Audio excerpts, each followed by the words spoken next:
Injury news here for the Clippers. Paul George was hurt late in the fourth quarter of that Clippers loss to the Thunder last night. George collided with Lou Dort, stayed down for several minutes. See, there had to be help off the court.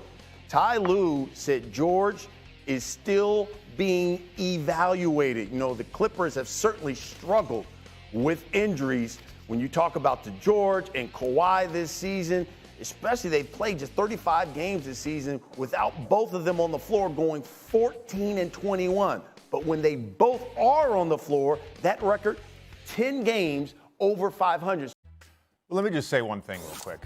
This is a very unfortunate injury at a very unfortunate time, because I had the Clippers along with the Denver Nuggets and the Phoenix Suns, when healthy, as the Tier 1 Western Conference contenders. I thought this team, particularly with the way Kawhi has been playing, the amount of minutes that he's been playing, this looked like a team that could make a deep playoff run.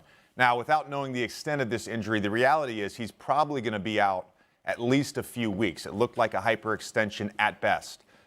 If that happens, he's missing the rest of the regular season. And if you look at the standings right now, they've got 35 losses, and you've got two teams, the Lakers and the Pelicans, sitting at 11-12 with 37 losses.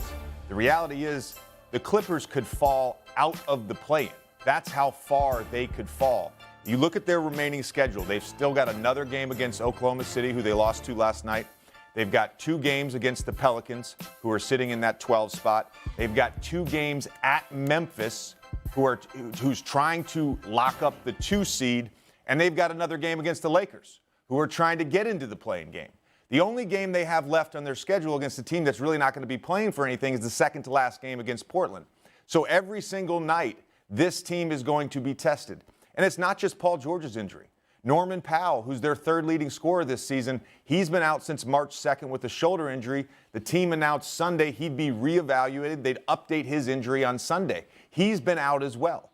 This team, for all the talk about depth, all of a sudden, they look pretty thin. And I'm scared that they are headed for a season in which they don't participate at all in the postseason. I don't know exactly the status of Paul George. I was watching the game live when it happened, and I shuddered when I watched it. The first time I saw the replay, as Woj said, hyperextension at minimum. I think it might have been a worse hyperextension even than the one that Giannis had in the postseason a couple years ago.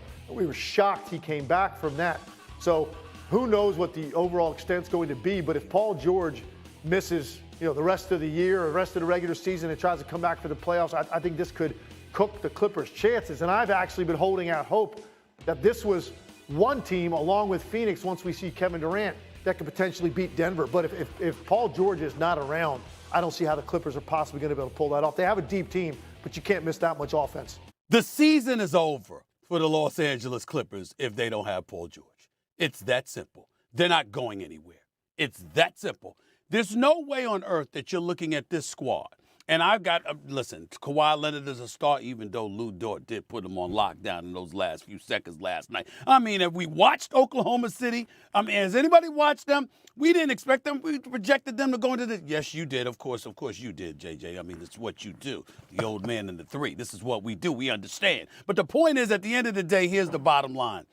The season comes down to Kawhi Leonard and Paul George. Any expectations we had for this team was predicated on the successful play of those 2 individuals. And we all know what they can do when healthy. The issue with them has been purely about health and consistency and continuity, being on the court together for a slew of games. We know what they're capable of. For Paul George to be gone, for Kawhi Leonard's health to consistently be questionable, to the point that every time we see him play, even though we marvel at his greatness because he is great, the bottom line is we end every game and go, whoo, he survived, he's playing, that's great. Because we all expect Kawhi Leonard to be hurt. We don't rely on his health either.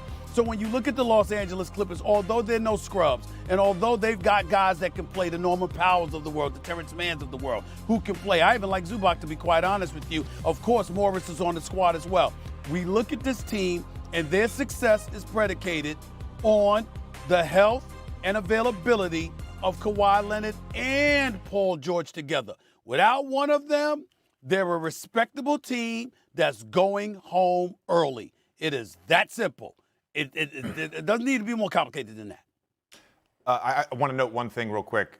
As we look at these last stretch of games for the Clippers, the Clippers are 6-11 this season without Paul George. Even when Kawhi plays, they don't have a great record.